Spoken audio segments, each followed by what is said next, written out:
What's going on, you guys? My goodness, what a crazy week it has been. We got tons and tons of information getting circulated now on Mephisto, and I guess his kit and character update is getting actually added at the end of this week. So we're going to be seeing him in game in terms of his kit overall, but just wanted to give you guys a quick sneak peek in regards to what to expect of this character. There's a lot of great content creators out there that already broke down their kits, but I just wanted to bring to you some key information that you should be aware of if you just want a snapshot of what to expect.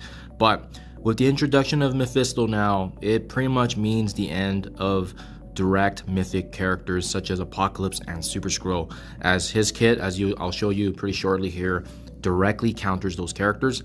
So if you haven't built up and you're doing a mirror match, obviously he's gonna directly shut them down. So it's really cool how they've added this character in a way that he uniquely does target them.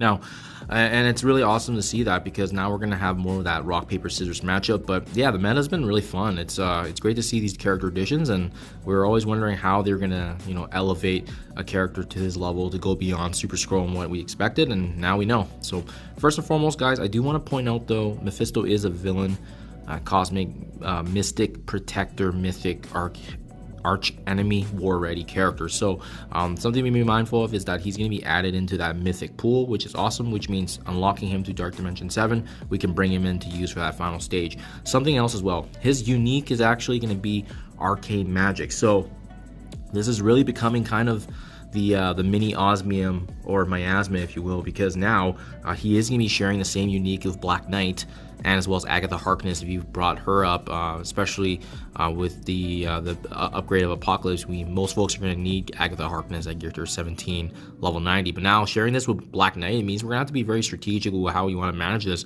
going forward. Thankfully, Mephisto is way down the line later on, so we got lots of opportunities here to take advantage of for sure. Now, why is he a direct counter to all mythic characters like Apocalypse and Skrull? I do want to talk about that real briefly here, just because there's a couple of things going on with both his passive and the special that he's going to have access to once he's empowered. So if I go top left to right, on spawn, if this character is not a clone or not exhausted, which is why it's important to know if he has been attacked or not, because if he is exhausted, he's not going to be gaining that 666% in speed, and so he's likely always going to get usually the first turn, and if he does, and if there's any mythic enemies, he's going to gain charge.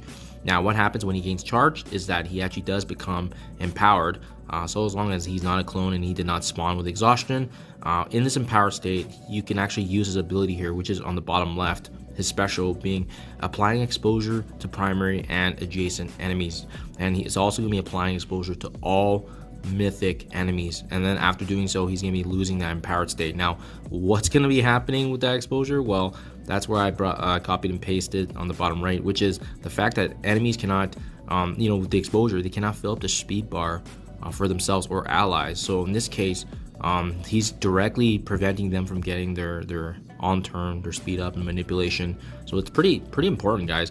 This is a huge mechanic that actually completely shuts down all the mythic characters, including Skrull and Apocalypse, because of the fact that they're not really going to be able to go their normal turn meter, especially if you're using Mephisto against them.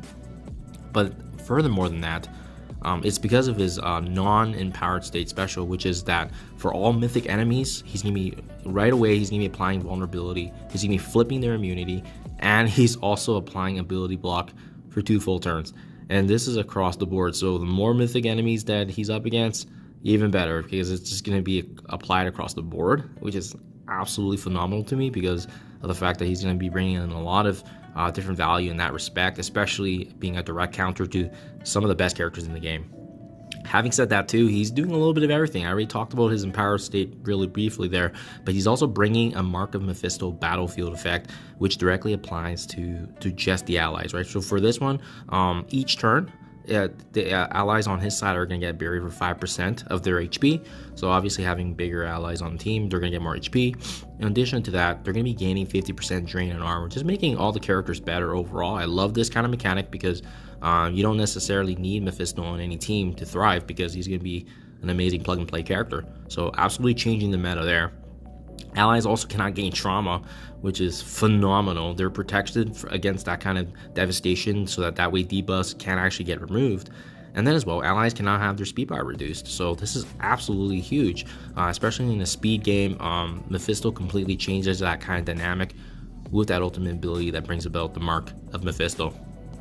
So lastly, guys, I do want to quickly talk about this too, because I do think it's some hidden value that we're not really seeing in the big picture, which is the fact that there are direct tie-outs here to both Ghost Rider, Robbie Reyes, the original Ghost Rider, and as well as Cosmic Ghost Rider.